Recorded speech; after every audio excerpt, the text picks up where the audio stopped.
हत्ता के अपनी अहल अयाल को मक्का के सहरा के अंदर अल्लाह के आसरे पर, अल्लाह के हुक्म पर छोड़कर चले आए और वापस मुल्क शाम का सफर किया।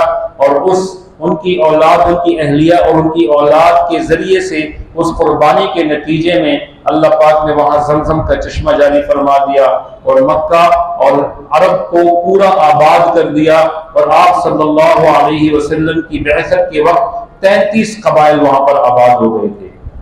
जहां पर जिंदगी की रमक कोई नहीं थी, जहां पर आबादी कोई नहीं थी, क्योंकि पानी होता है तो वहां आबादी होती है। हजरत हाजरा इस्माइल अलैहिस्सलाम को लेकर गई और अल्लाह के हुक्म पर उनको इब्राहीम अलैहिस्सलाम ने छोड़ दिया वहां पर, और वहीं से निकल आए। और कई अरसे के बाद, कई सालों के बाद जब दिल में ख्याल हुआ कि मेरा बच्चा कैसा होगा, मेरी बेगम कैसी होंगी, तो अल्लाह से इजाजत चाहिए कि मैं जरा